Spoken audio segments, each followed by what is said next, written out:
میں نہایت احترام کے ساتھ جناب سید سلمان ندوی صاحب سے گزارش کروں گا کہ تشریف لائیں اور ہماری رہنمائی فرمائیں. السلام علیکم.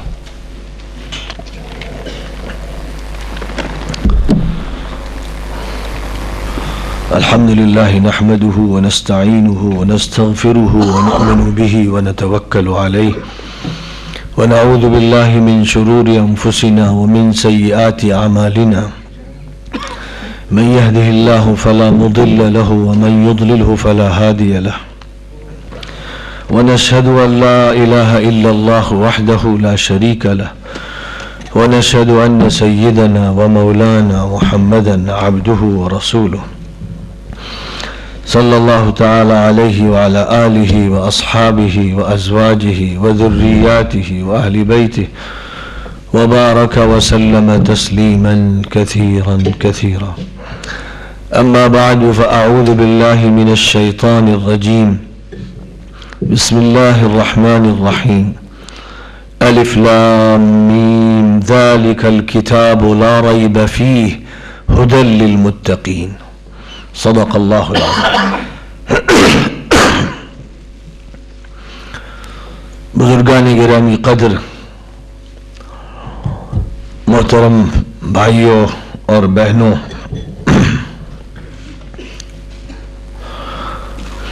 قرآن پاک کے موضوع پر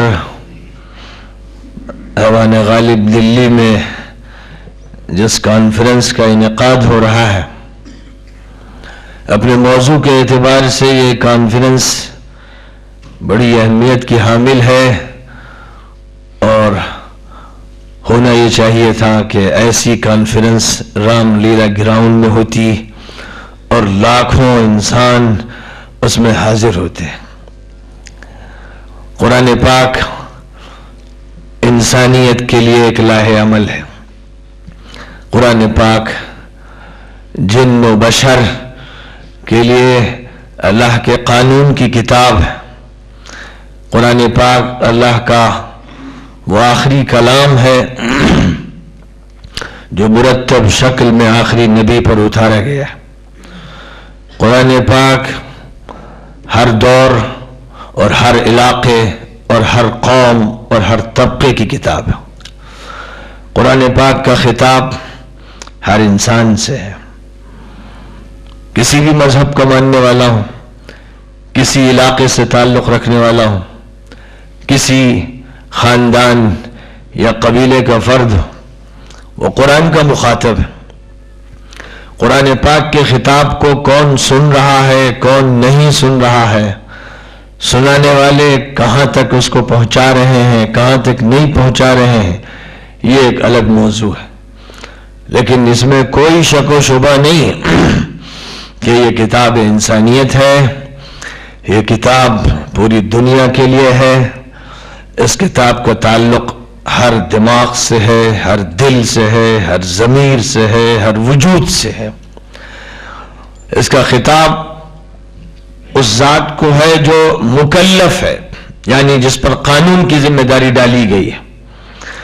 یہ کتاب بتاتی ہے کہ جمادات اور نباتات اور حیوانات سب سے خطاب کی بات ہوئی، لیکن سب نے معذرت کی، اور انسان نے آمادگی ظاہر کی. انسان نے اپنی تیاری کا اظہار کیا جو اللہ تعالیٰ کی طرف سے اس کی طبیعت میں ودیعت تھی. فرمایا گیا اِنَّا عَرَضْنَا الْأَمَانَةَ عَلَى السَّمَاوَاتِ وَالْأَرْضِ وَالْجِبَالِ فَأَبَيْنَ أَن يَحْمِلْنَهَا وَأَشْفَقْنَ مِنْهَا وَحَمَلَهَا الْإِنسَانُ إِنَّهُ كَانَ ظَلُومًا جَهُولًا. ہم نے امانت کی ذمہ داری آسمانوں کے سامنے، زمین کے سامنے، پہاڑوں کے سامنے رکھی. انہوں نے معذرت کی، وہ لرزہ بر اندام ہو گئے. انہوں نے عرض کر دیا کہ ہم میں ہمت نہیں. وَحَمَلَهَا الْإِنسَانُ، انسان نے اس ذمہ داری کو اٹھا لیا. نتیجہ پھر یہ ہوا کہ إِنَّهُ كَانَ ظَلُومًا جَهُولًا. انسان نے عدل کی جگہ ظلم اختیار کیا اور علم کی جگہ جہل کو اختیار کیا. بڑی تعداد اس کی شکار ہو گئی، اور بہت کم وہ لوگ رہے جو اس ذمہ داری کو ادا کرنے کے اہل ثابت ہوئے.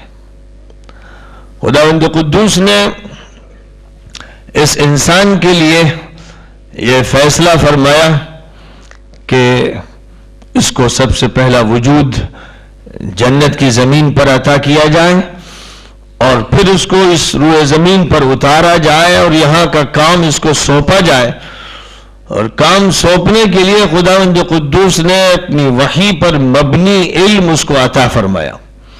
کاروبار حیات کا اس کو علم دیا گیا، اپنی ذات کے بارے میں اور اس کائنات میں جو بھی مخلوقات ہیں ان کے بارے میں اس کو وہ علم عطا کیا گیا کہ جس کے ذریعے اس کی زندگی منظم شکل میں سعادتوں کے ساتھ، خوشبختیوں کے ساتھ، ترقیوں کے ساتھ گزر سکے. اور اس زندگی کو گزارنے کے لیے خداوند قدوس نے جو وسیع علم عطا فرمایا سب سے پہلے انسان کو، اس کا تذکرہ اسی قرآن پاک کی سورۃ البقرہ میں فرمایا وَعَلَّمَ آدَمَ الْأَسْمَاءَ كُلَّهَا. اللہ نے آدم کو تمام علوم و فنون سکھائے، چیزوں کے نام بتا دیے، چیزوں کی خاصیتیں بتا دی. جو مخلوقات اللہ تعالیٰ نے جن کو وجود عطا فرمایا ہے، ان مخلوقات سے کیا کام مقصود ہے، انہیں کیوں وجود میں لایا گیا ہے، اور انسانوں کا ان سے رابطہ کیا ہے، انسان کو کیسے ان کا استعمال کرنا ہے، یہ باتیں اللہ تعالیٰ نے آدم کو بتائیں.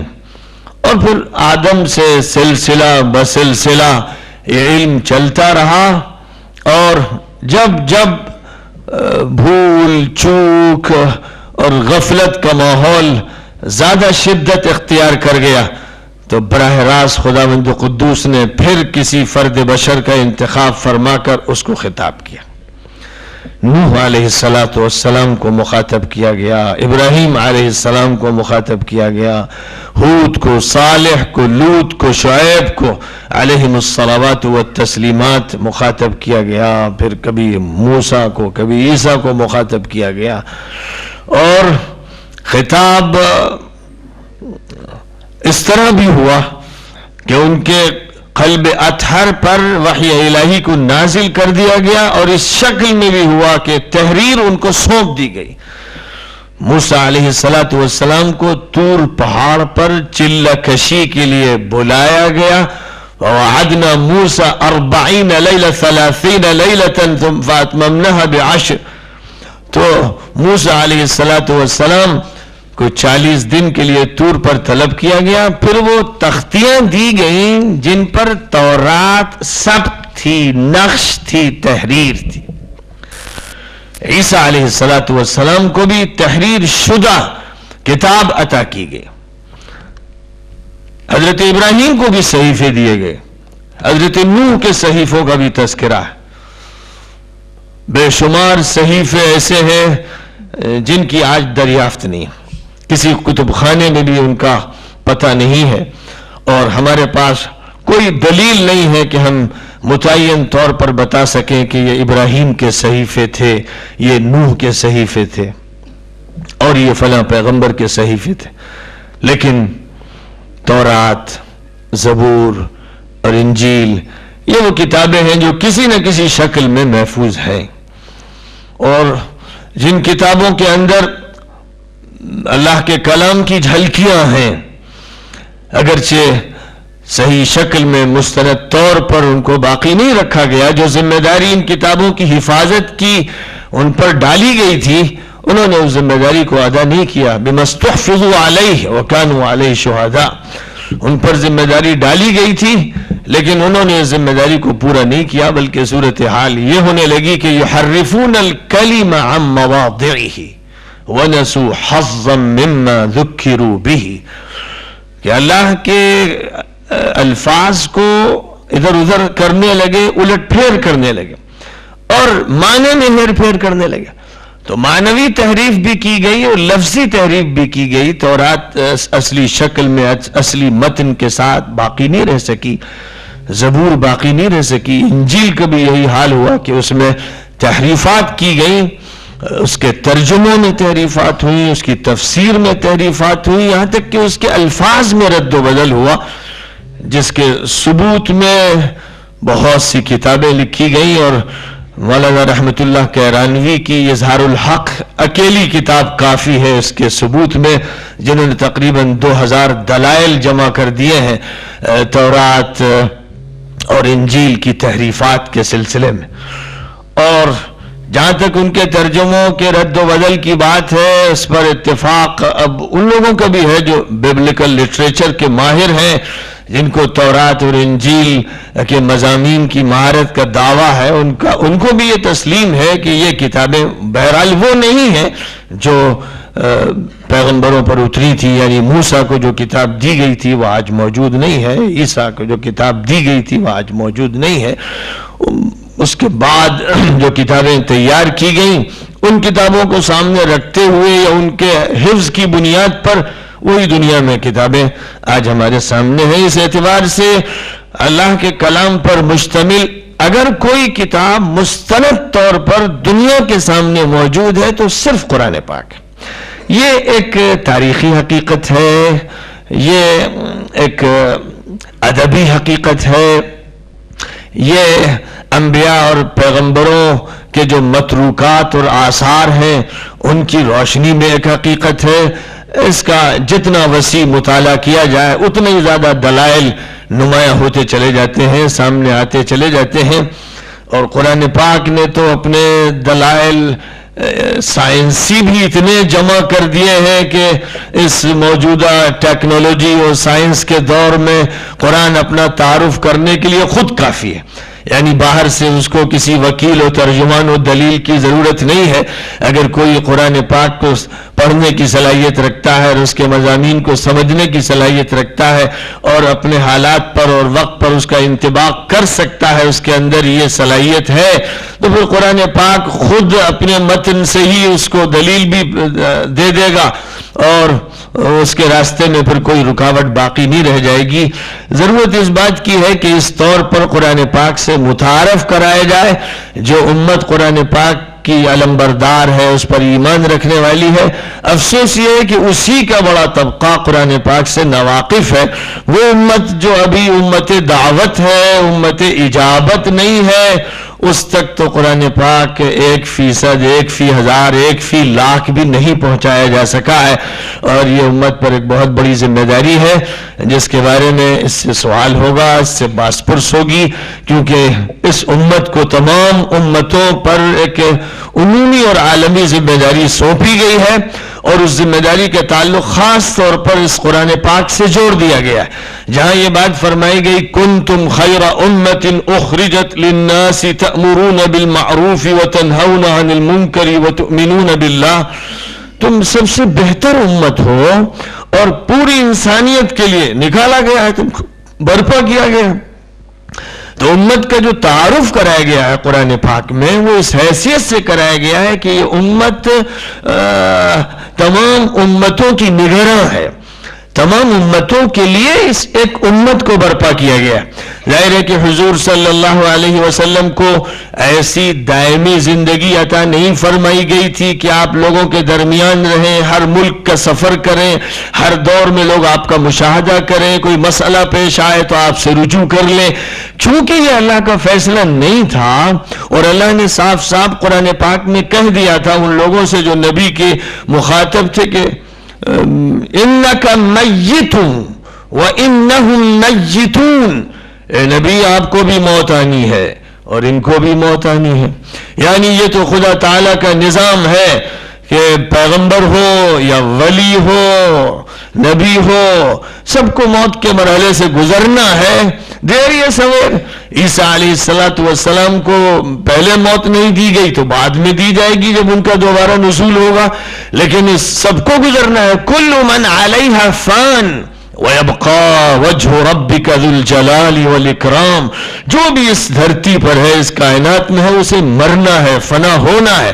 بس صرف ذو الجلال والاکرام کی ذات ہے جس کو بقا ہے، جس کو دوام ہے، جس کو موت لاحق نہیں ہو سکتی. اسی لیے ایک جگہ یہ فرمایا گیا وَمَا مُحَمَّدٌ إِلَّا رَسُولٌ قد خلت من قبله الرسل افإن مات او قتل انقلبتم على اعقابكم. محمد صلی اللہ علیہ وسلم ایک پیغمبر ہیں، ان سے پہلے بہت سے پیغمبر گزر چکے ہیں. اگر ان کا انتقال ہو جاتا ہے یا وہ شہید کر دیے جاتے ہیں تو لوگوں تم الٹے پاؤں پھر جاؤ گے, مرتد ہو جاؤ گے. وہ موجود رہیں گے تو تم دین سے وابستہ رہو گے, وہ نہیں رہیں گے تو دین سے وابستگی ختم ہو جائے گی. یہ بات اسی وقت کہہ دی گئی تھی جب جنگ احد میں شور مچا دیا گیا تھا کہ محمد نعوذ باللہ مار دیے گئے, کافروں کی طرف سے یہ کہا گیا تھا, اور بہت سے مسلمان سمجھ بیٹھے تھے کہ آپ شہید کر دیے گئے. جس وقت یہ پروپیگنڈا ہوا تھا اسی موقع کی آیات کریمہ ہے سورہ آل عمران کی, جو جنگ احد کے بعد نازل فرمائی گئی, اور ان میں یہ بات ارشاد فرمائی گئی کہ محمد کی ذات تو پیغمبروں کی ذات کی طرح ہے, جیسے وہ نہیں رہے, ہود نہیں رہے, صالح نہیں رہے, شعیب نہیں رہے, لوط نہیں رہے, 313 پیغمبر اور 1,14,000 یا 24,000 انبیاء جو مبعوث فرمائے گئے وہ دنیا میں نہیں رہے. تو محمد بھی نہیں رہیں گے, اٹھا لیے جائیں گے, لیکن کیا تم مرتد بن جاؤ گے؟ یعنی ذہن کو تیار کر دیا گیا تھا کہ مسئلہ ان کے مشن کا ہے, ان کی دعوت کا ہے, اس کتاب ربانی کا ہے, دستور الہی کا ہے, مسئلہ اس شریعت کا ہے, مسئلہ اس دین متین کا ہے جس کی ذمہ داری تم کو سونپی گئی ہے. اور اسی لیے جب وہ واقعہ پیش آ ہی گیا جسے آنا تھا, یعنی حضور پاک علیہ السلام کی وفات کا واقعہ, تو ابو بکر صدیق وہ اکیلے خلیفہ راشد ہونے والے تھے جنہوں نے اس وقت اپنی تقریر میں یہ بات ارشاد فرمائی تھی, من کان یعبد محمدا فإن محمدا قد مات ومن کان یعبد اللہ فإن اللہ حی لا يموت. اگر کوئی محمد کی عبادت کرتا تھا تو اسے معلوم ہو جانا چاہیے کہ محمد کا انتقال ہو چکا ہے, اور جو اللہ کی عبادت کرتا تھا اسے معلوم ہونا چاہیے کہ اللہ حی و قیوم ہے, اس کو موت لاحق نہیں ہوتی. یہ وہ تقریر تھی جس نے عمر کو سنبھالا تھا, جس نے صحابہ کرام کو سہارا دیا تھا, اور جس کی بنیاد پر بھی صحابہ کرام نے دوبارہ یاد کیا کہ ہمیں تو ایک مشن سونپا گیا تھا, اور احد کی جنگ کے بعد ہی یہ فرما دیا گیا تھا کہ محمد اگر نہیں رہے تو کام چھوڑ دیا جائے گا. کیا یعنی کام کو تو ساتھ رکھنا ہے, اسی میں جینا ہے, اسی میں مرنا ہے. یہ تو وہ ذمہ داری ہے جس ذمہ داری کو تمام پیغمبروں نے اپنی امتوں پہ ڈالا. اور سورہ بقرہ میں اللہ تعالیٰ نے حضرت ابراہیم اور حضرت یعقوب کا خاص طور پر تذکرہ کرتے ہوئے کہ بنی اسرائیل چاہے یہودی ہو یا عیسائی دونوں اپنی نسبتیں ابراہیم کی طرف کرتے ہیں. فرمایا گیا وَوَصَّى بِهَا إِبْرَاهِيمُ بَنِيهِ وَيَعْقُوبُ يَا بَنِيَّ إِنَّ اللَّهَ اصْطَفَى لَكُمُ الدِّينَ فَلَا تَمُوتُنَّ إِلَّا وَأَنْتُمْ مُسْلِمُونَ. ابراہیم نے اور یعقوب نے اپنی اولاد کو وصیت کرتے ہوئے یہ بات کہی تھی کہ اللہ تعالیٰ نے اس دین کا انتخاب فرمایا ہے, لہذا دیکھو مت مرنا مگر اس دین پر جان دیتے ہوئے اسی پر قائم رہنا, دانتوں تلے دبا کے رکھنا اس کو. یہ وہ وصیت تھی جو انہوں نے فرمائی تھی. یہی وہ وصیت ہے جو آخری پیغمبر نے فرمائی. اس دنیا سے رخصت ہوتے ہوئے یہی فرماتے رہے, ترکت فیکم امرین لن تضلوا ما تمسکتم بہما کتاب اللہ و سنتی. میں نے 2 چیزیں تمہارے درمیان چھوڑ دی ہیں, اگر ان کو مضبوطی سے تھامے رہو گے تو ہرگز گمراہ نہیں ہوگے. ایک اللہ کی کتاب اور ایک میرا طریقہ کار. جہاں تک اللہ کی کتاب کا تعلق ہے وہ معجزہ ہے, وہ ہدایت ہے, وہ دستور ہے, وہ شریعت ہے, وہ قانون ہے, وہ اسلامی فکر کی ترجمان ہے, تمام موضوعات کو محیط ہے. عقیدہ وہ بتاتی ہے, طہارت, عبادت, معاشرت, سیاست, عمارت, معاشیات اور زندگی کے ہر شعبے کے بارے میں رہنمائی کرتی ہے, بنیادی دفعات فراہم کرتی ہے, اصول اس امت کو عنایت فرماتی ہے. اور اسی کتاب کی تشریح کا کام پھر حضرت محمد مصطفیٰ صلی اللہ علیہ وسلم کو سونپا گیا کہ آپ اس کے مجمل بیانات کی تشریح فرمائیے, قول سے بھی فرمائیے اور عمل سے بھی. آپ کی ذات سرتاپا قرآن ہو, آپ کے اقوال قرآن پاک کے بیانات کی تشریحات ہوں. فرمایا گیا وَأَنزَلْنَا إِلَيْكَ الذِّكْرَ لِتُبَيِّنَ لِلنَّاسِ مَا نُزِّلَ إِلَيْهِمْ وَلَعَلَّهُمْ يَتَفَكَّرُونَ. ہم نے یہ نصیحت نامہ آپ کو دیا ہے، آپ پر اتارا ہے، اس لیے کہ آپ لوگوں کے سامنے کھول کھول کر بتا دیں کہ کیا اتارا گیا ہے، لوگ غور کریں. تو حضور صلی اللہ علیہ وسلم کی احادیث اور آپ کی سیرت قرآن کی تشریح. حضرت عائشہ صدیقہ رضی اللہ تعالی عنہ سے جب بعض صحابہ کرام نے یہ سوال کیا تھا کہ حضور کی سوانح، حضور کی سیرت کے کچھ گوشے بیان فرمائیں، تو انہوں نے یہ بات ارشاد فرمائی تھی کہ تم لوگ قرآن نہیں پڑھتے. ظاہر ہے کہ جن لوگوں نے یہ سوال کیا تھا قرآن کے پڑھنے والے تھے اور صبح و شام قرآن ان کی زبان پر تھا. حضرت عائشہ نے جب یہ کہا تم لوگ قرآن نہیں پڑھتے تو بڑے تعجب سے انہوں نے کہا کیوں نہیں، قرآن تو پڑھتے ہیں. تو وہ جملہ ان کا منقول ہے حدیث کی صحیح کتابوں میں کہ فرمایا کان صلی اللہ علیہ وسلم خلقہ القرآن. حضور کا سراپا قرآن تھا. قرآن کی تشریح حضور کی ذات تھی. اگر قرآن پاک کو چلتا پھرتا دیکھنا ہے، متحرک دیکھنا ہے، فعال دیکھنا ہے، عملی نمونوں کے ساتھ دیکھنا ہے، اسوہ کریمہ کے ساتھ دیکھنا ہے، ایک مقتدی اور پیشوا اور امام کی زندگی میں دیکھنا ہے، تو دیکھو حضرت محمد صلی اللہ علیہ وسلم کو.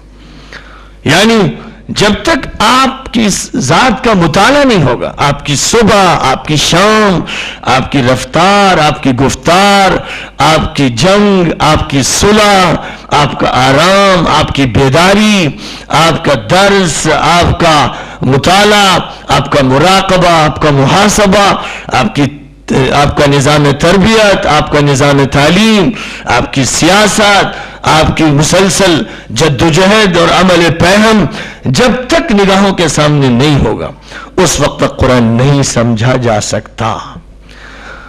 قرآن پاک کے ذریعے سے صرف قرآن کا ترجمہ سمجھ کر، قرآن کے عربی الفاظ حل کر کے کوئی فجر کی نماز بھی نہیں پڑھ سکتا، کوئی وضو بھی نہیں کر سکتا، غسل نہیں کر سکتا.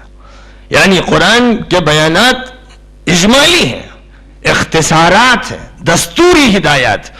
اب لاز اور بائی لاز کا جو کام ہے وہ حدیثوں نے کیا ہے. کانسٹیٹیوشنل جو بنیاد ہے وہ قرآن کے ذریعے فراہم کی گئی ہے. اگر ہم یہ چاہیں کہ ترتیب کے ساتھ وضو کر لیں تو پوری تفصیلات محض قرآن کی بنیاد پر نہیں ملیں گی.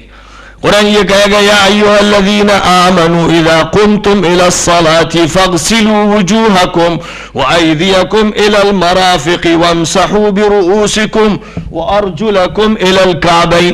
4 فرض جو وضو کے ہیں ان کو بیان کر دیا گیا. لیکن ہاتھوں کا دھونا، کلی کرنا، ناک میں پانی ڈالنا، ناک کا سنکنا، منہ کی ٹکیا پوری دھونا، کونیوں سمیت ہاتھوں کا دھونا، سر پر مسح کرنا، پیروں کا دھونا، ٹخنوں سمیت مسح پورے سر کا ہونا یا 2-4 بالوں کا ہونا یا 1/4 سر کا ہونا، کونیاں داخل ہیں کہ نہیں داخل ہیں، اور چہرہ سر سے لے کر داڑھی کے کنارے تک ہے یا داڑھی بھی داخل ہے، وغیرہ وغیرہ. یہ کہاں سے معلوم ہوگا؟ حضور صلی اللہ علیہ وسلم کی حدیثوں سے کہ آپ نے وضو کر کے دکھایا.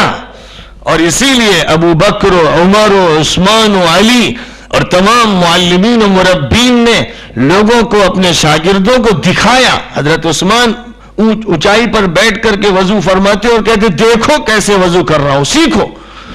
حضور صلی اللہ علیہ وسلم نے بھی عمل کر کے سکھایا. مسئلہ قرآن پاک کا محض فکر کا نہیں ہے، محض عقیدے کا نہیں ہے، محض فلسفی کا نہیں ہے کہ صرف زبانی گفت و شنید ہو جائے یا مذاکرے ہو جائیں، سمپوزیم و سیمینار منعقد کر لیے جائے.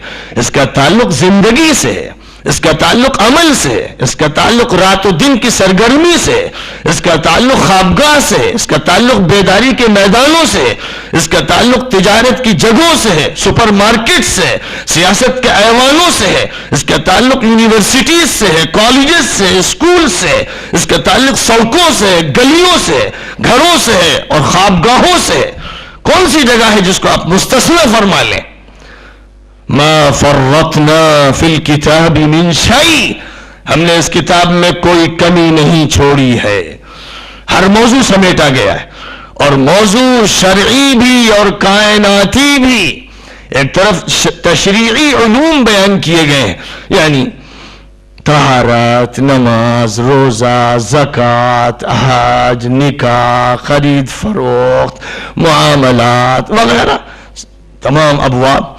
ایک طرف تکوینی امور بیان کیے گئے ہیں، کائناتی امور جن کو ہم لوگ اپنی زبان میں سائنسز کہہ دیتے ہیں.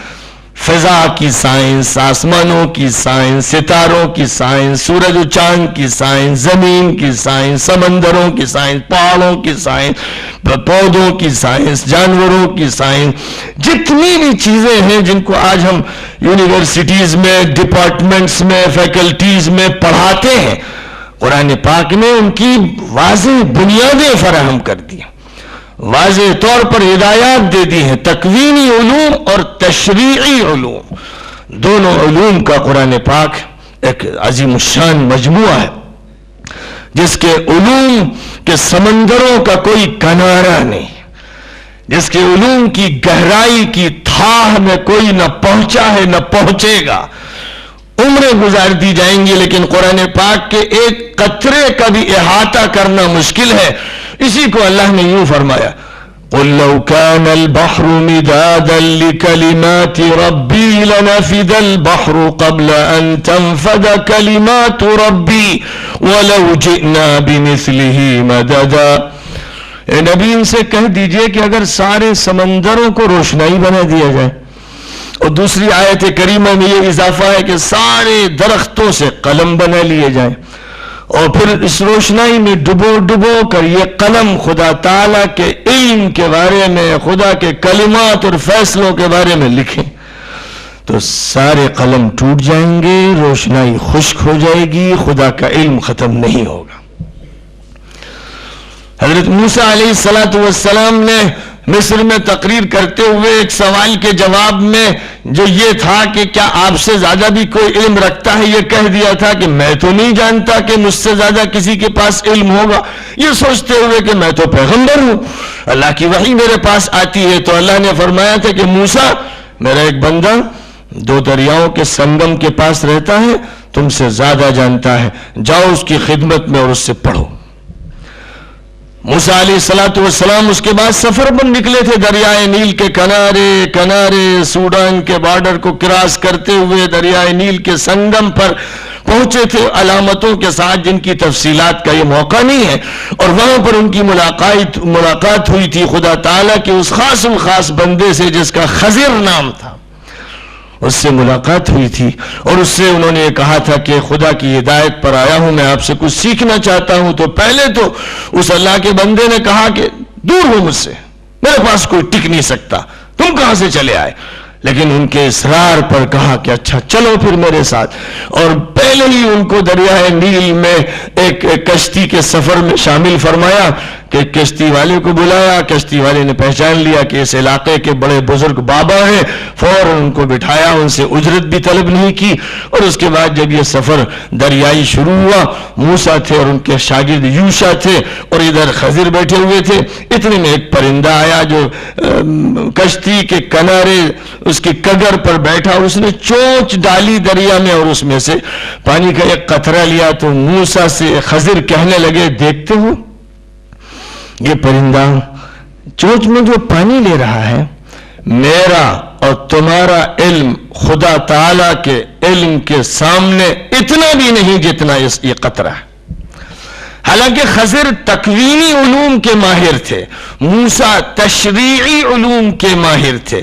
یعنی موسیٰ جو فیکلٹی آف لا ہے اس کے ایکسپرٹ تھے، اور جو اسپریچولیٹی کی فیکلٹی تھی اس کے خضر ایکسپرٹ تھے. 2 ایکسپرٹ جمع تھے جو 2 علوم کے ماہرین تھے. ایک طرف خدا کے قانون کا علم اور ایک طرف خدا کے غیبی علوم کی زبردست تفصیلات. تو وہ انہیں عطا کی گئی تھی اور یہ انہیں عطا کی گئی تھی. دونوں کا علم ملا دیجئے تو بھی ایک قطرہ ہے. اسی لیے فرمایا گیا تھا سورۃ الکہف میں، اللہ تعالیٰ نے سورۃ الکہف میں جس میں ذوالقرنین کا واقعہ بیان کیا، موسیٰ اور خضر کا واقعہ بیان کیا، اور غار میں پناہ لینے والے عیسائیوں کا واقعہ بیان کیا گیا، اور بہت سے واقعات بیان کیے گئے، اس میں فرمایا وَمَا أُوتِيتُم مِّنَ الْعِلْمِ إِلَّا قَلِيلًا، اے لوگوں جو علم تم کو دیا گیا ہے بہت تھوڑا ہے، برائے نام ہے۔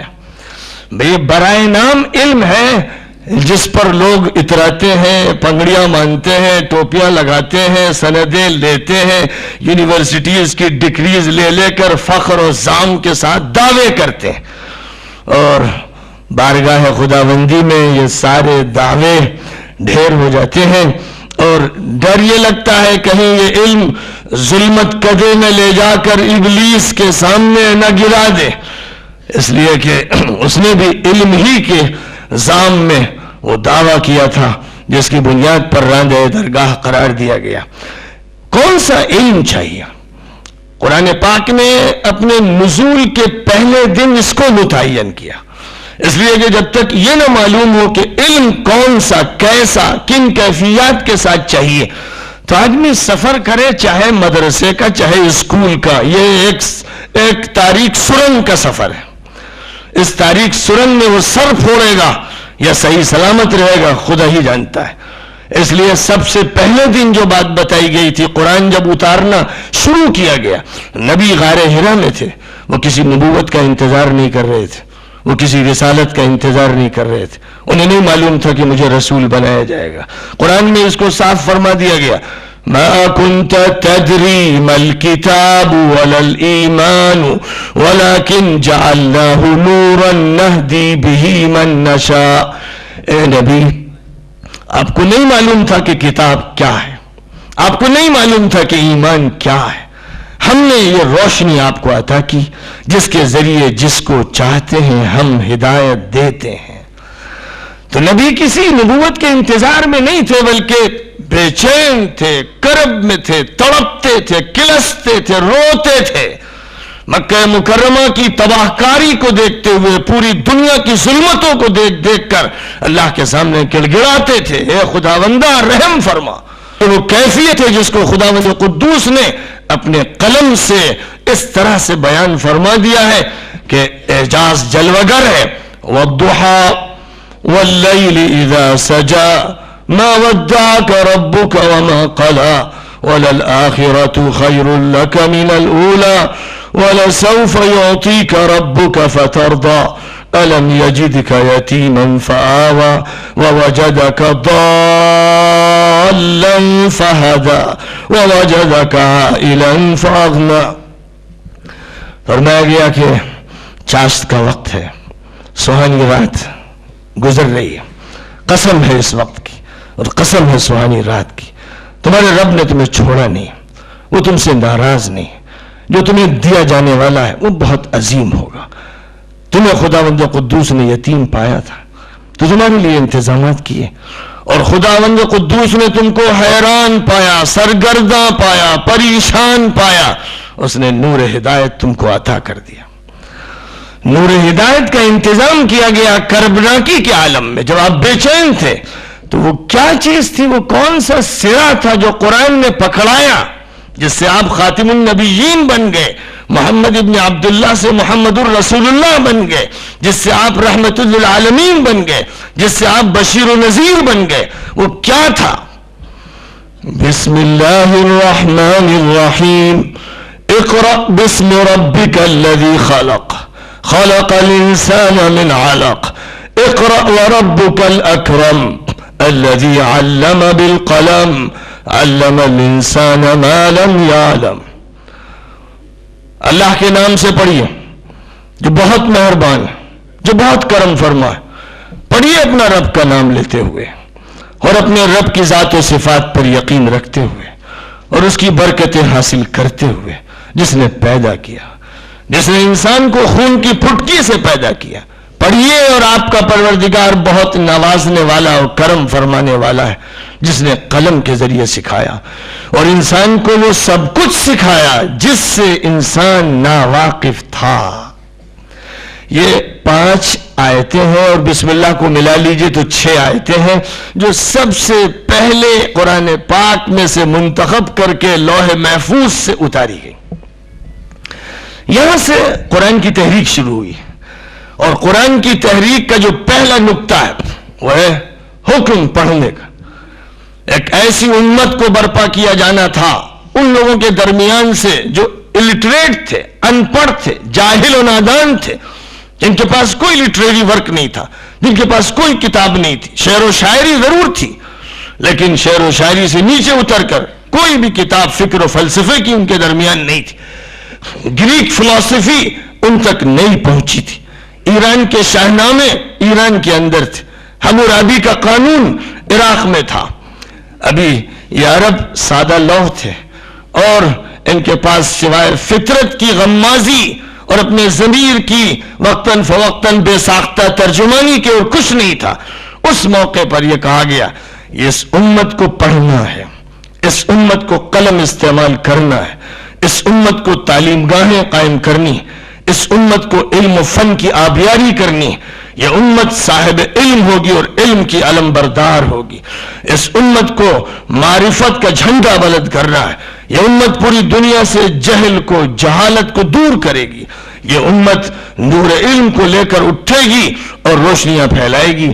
یہ بات پہلے ہی مرحلے میں طے کر دی گئی تھی لیکن اس پر ذرا غور فرمائیے گا کہ جب پڑھنے کا حکم دیا گیا تھا تو ایک شرط لگا دی گئی تھی, ایک قید کے ساتھ کہا گیا تھا اقرأ بسم ربک الذی خلق. پڑھنے کا جو عمل ہے اس کا تعلق ہونا چاہیے سب سے پہلے معلم سے. علم کے سوتے جہاں سے پھوٹتے ہیں, علم کے سرچشمے جہاں سے جاری ہوتے ہیں, علم دنیا کو جہاں سے ملا ہے, علم کے چھیٹے جہاں سے برسے, علم کے انوار جہاں سے بکھیرے گئے, اس سے منقطع کر کے علم کی باتیں کرنے والے جاہل بد تہذیب لوگ اس دنیا کو فساد کا گھر بنانے پر تلے رہے, تلے ہیں, تلے رہیں گے.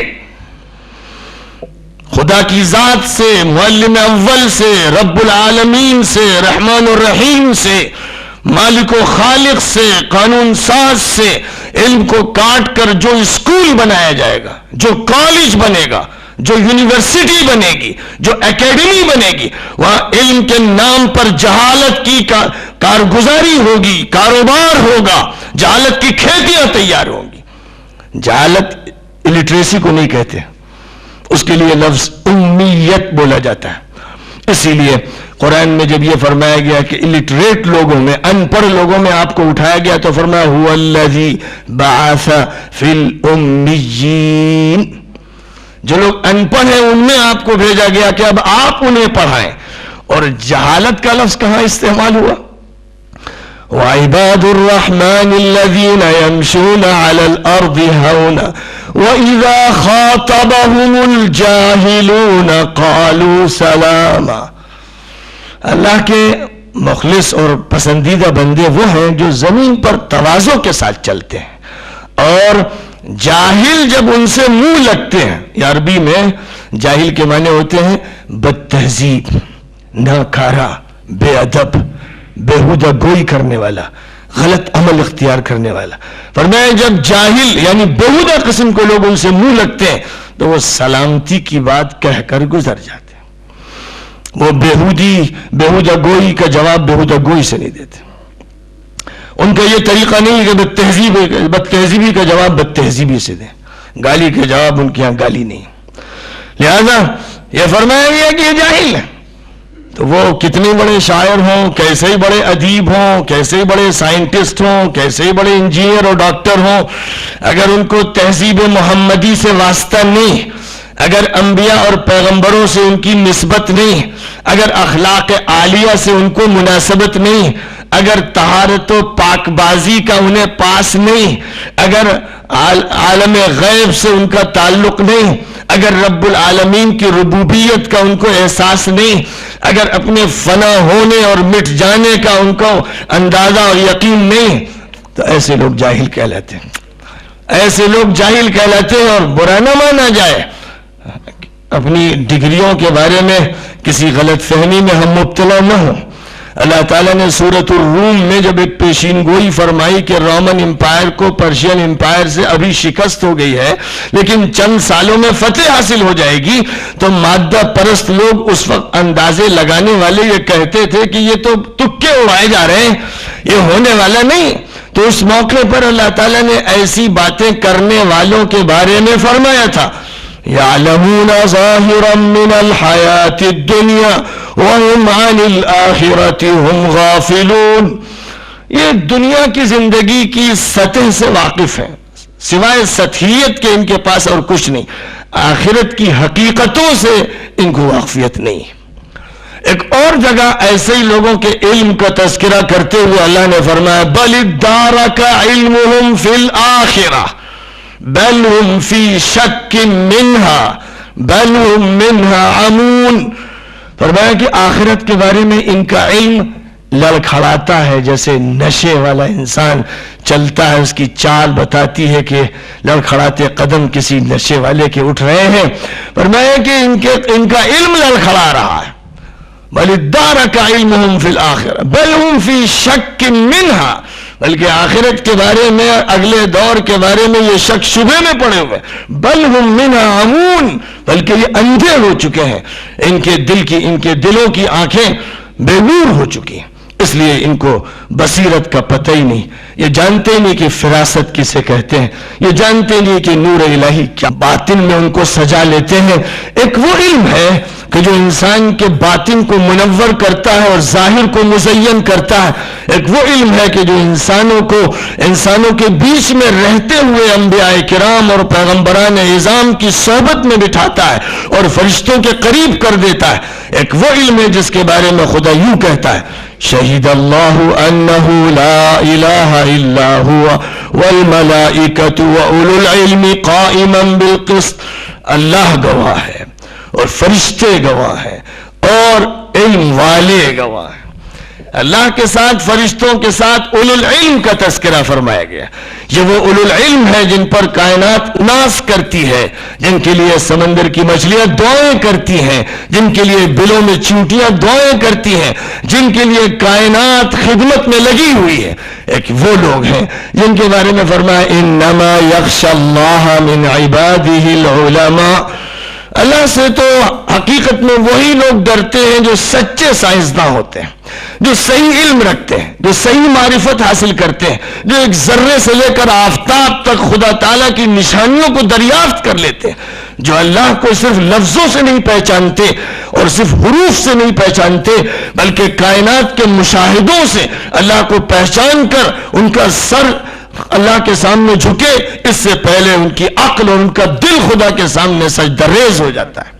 یہ وہ لوگ ہیں جن کے بارے میں فرمایا ان فی خلق السماوات والارض واختلاف اللیل والنہار لآیات لأولی الالباب الذین یذکرون اللہ قیاما وقعودا وعلی جنوبہم ويتفكرون في خلق السماوات والأرض ربنا ما خلقت هذا باطلا سبحانك فقنا عذاب النار۔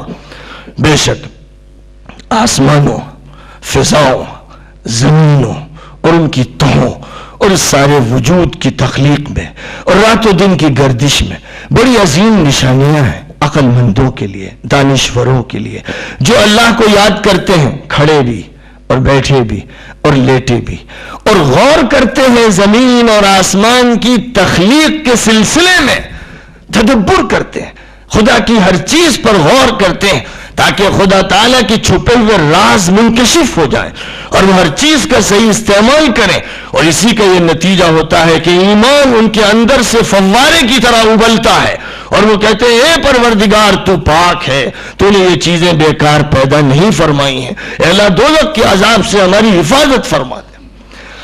یہ قرآن کے تدبر کا اور اس کائنات پر تدبر کا نتیجہ ہے جو سامنے آتا ہے جب قرآن کی روشنی میں اور اقرأ بسم ربک الذی خلق کی روشنی میں قرآن پر تدبر کیا جاتا ہے اور احادیث نبویہ کا مطالعہ کیا جاتا ہے تو جو نتیجہ سامنے آتا ہے وہ بے ساختہ سبحان اللہ، الحمدللہ، لا الہ الا اللہ، اللہ اکبر کی ان صداؤں کی شکل میں ہوتا ہے جو صرف اذان میں نہیں دہرائی جاتی اور صرف مجموع میں نہیں کہی جاتی، جن کو سب سے پہلے دل کہتا ہے، جن کو دماغ قبول کرتا ہے۔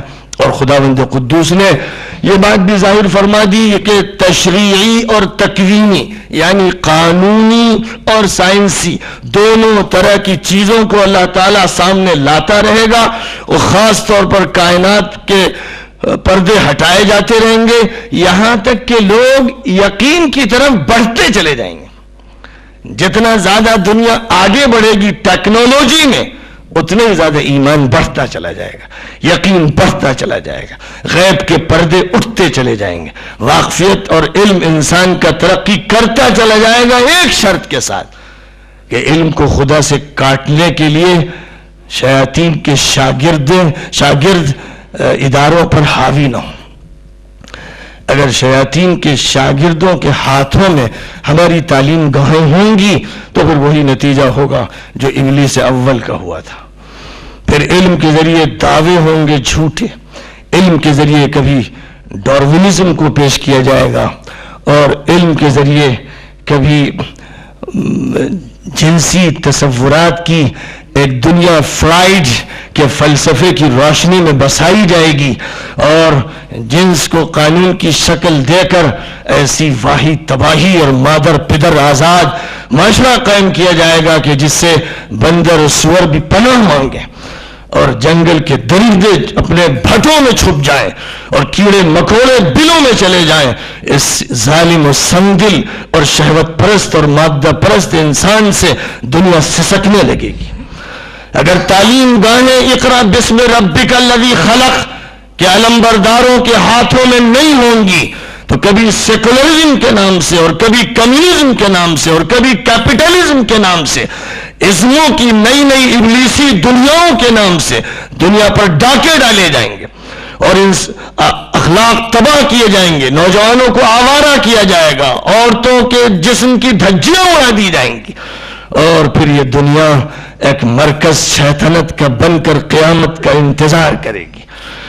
ایک وہ علم ہے جو پیغمبروں سے ملتا ہے، نبیوں سے ملتا ہے، جو قرآن پاک کے ذریعے ملتا ہے لیکن پیغمبروں کی تربیت میں ملتا ہے۔ ان سے ہٹ کر قرآن پاک اس کو اگر موضوع بنایا جائے گا تو خوب یاد رکھا جائے، قرآن پڑھ کر گمراہیوں کے ایسے شاخسانے پیدا کیے جائیں گے کہ کوئی معتزلی بنے گا، کوئی مرجی بنے گا، کوئی جہمی بنے گا، کوئی قدری بنے گا، کوئی اسماعیلی بنے گا، کوئی بورا بنے گا، کوئی خارجی بنے گا، کوئی بہائی بنے گا، کوئی قادیانی بنے گا، اور کیا کیا کتنے نام لیے جائیں۔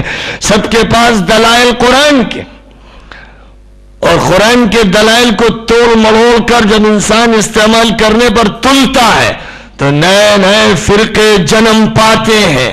اسی لیے سورۃ البقرہ ہی میں جس میں شروع میں فرمایا گیا کہ ذالک الکتاب لا ریب فیہ ھدی للمتقین، یہ وہ کتاب ہے جس میں شک اور شبہ کی کوئی گنجائش نہیں، اور یہ ہدایت نامہ ہے ان تمام لوگوں کے لیے جو عذاب الہی سے بچنا چاہتے ہیں، اپنا تحفظ چاہتے ہیں۔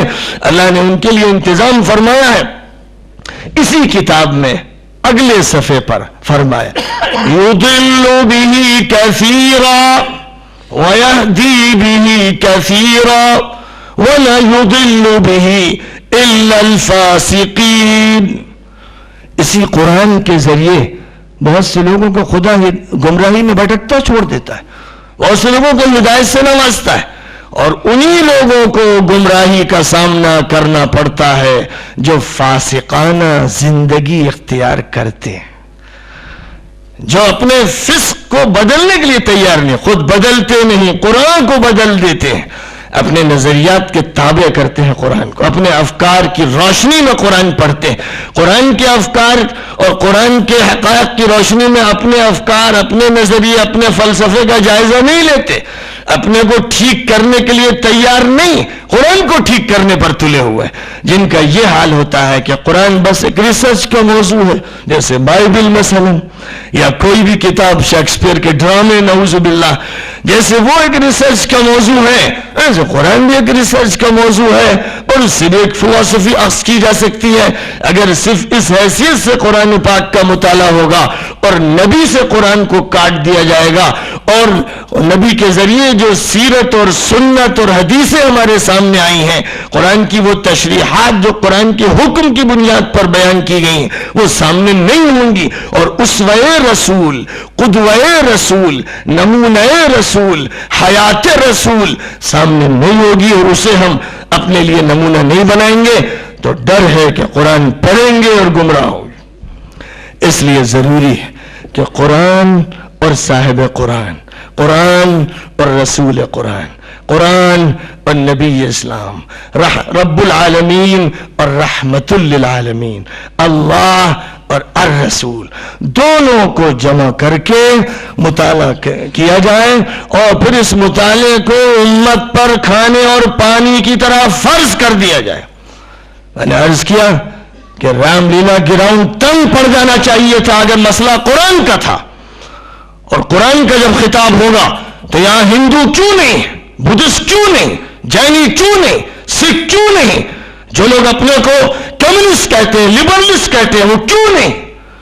قرآن کا خطاب ہر عقل سے ہے، ہر دل سے ہے، ہر ضمیر سے ہے، ہر انسان سے ہے، لہذا جب اس کا خطاب ایسا ہے تو سڑکوں پر بڑے بڑے ہارن لگے ہونے چاہیے، ہر ہر گھر تک یہ آواز پہنچے، اور پہنچے اس اسلوب میں جس اسلوب کو لوگ سمجھ سکتے ہو۔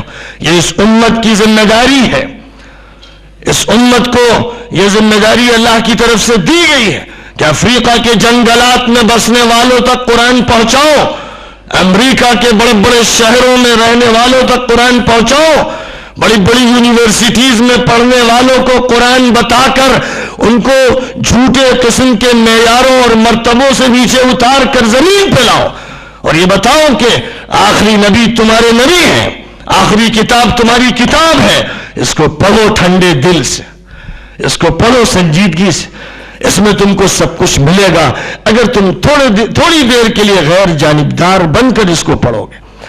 ان هذا القرآن يهدي للتي هي اقوم، یہ وہ قرآن ہے جو اس راستے کی رہنمائی کرتا ہے جو سب سے صحیح، درست اور پختہ راستہ ہے، جس میں کہیں پر کوئی کجی نہیں ہے، نشیب و فراز نہیں، ہموار، سیدھا، درست راستہ، منزل تک پہنچانے والا۔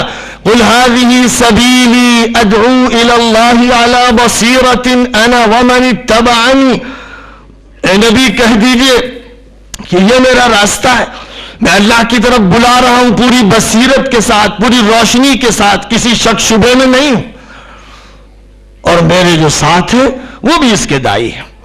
تو میرے بزرگوں، میرا جی چاہتا ہے کہ جو آپ نے ابتدا فرمائی، اس سے پہلے بھی بہت سے پروگرام ہوئے ہوں گے، لیکن اب یہ پروگرام سڑکوں پہ کیجئے، چوراہوں پہ کیجئے، بڑی جگہوں پہ کیجئے، یونیورسٹی کے ہالوں میں کیجئے، طلبہ کی کلاسوں میں کیجئے، قرآن کو ہر جگہ پہنچا دیجئے، پوری قوت کے ساتھ پہنچائیے، پوری وضاحت کے ساتھ پہنچائیے، اس کی حجت کو انسانوں پر قائم کر دیجئے۔ اور ظاہر ہے کہ اگر انسان نے دشمنی کا پہلے سے فیصلہ نہیں کیا، وہ معاند نہیں ہے، ضدی اور ہٹ دھرم نہیں ہے، تو یقین ہے، 100% یقین ہے کہ وہ اس قرآن پاک کی طرف واپس آئے گا۔ رات ہی میں بینکاک سے آ رہا ہوں اور وہاں کے مسلمانوں کی مختلف کوششوں کو دیکھنے کا موقع ملا۔ ابھی قریب میں ایک مسلم چینل وہاں شروع کیا گیا ہے جس کے ذریعے سب تک پہنچنے کی کوشش ہو رہی ہے۔ کوئی دن ایسا نہیں گزرتا کہ 20-25 بدھسٹ یا دیگر مذاہب کے لوگ اسلام کے حلقے میں داخل نہ ہو رہے ہوں۔ یہ اطلاعات معتبر لوگوں سے معلوم ہوئی، اس لیے کہ بدھزم کے مندروں میں بھی جانا ہوا، وہاں پر سناٹا ہے، کوئی کشش نہیں ہے۔ آج مذاہب نے اپنی جاذبیت کھو دی ہے، ان کے پاس نہ قانون ہے نہ نظام ہے، صرف ایک ظاہری بھرم ہے اور ایک ماضی ہے اور ماضی کے ساتھ ساتھ آج کل کے دور میں ایک نفرت سے بھرا ہوا پروپیگنڈا ہے جس کی وجہ سے ان کو کچھ جگہ ملی ہوئی ہے. لیکن اگر اہل اسلام درد مندی کے ساتھ، دل سوزی کے ساتھ، نبی کے جذبات کے ساتھ ایک مرتبہ للکاریں اور پوری انسانیت کو اپنا موضوع بنائیں تو وہ دن دور نہیں ہے کہ آمد عیسیٰ کے لیے لوگ تیار ہو جائیں گے. وآخر دعوانا ان الحمد للہ رب العالمین.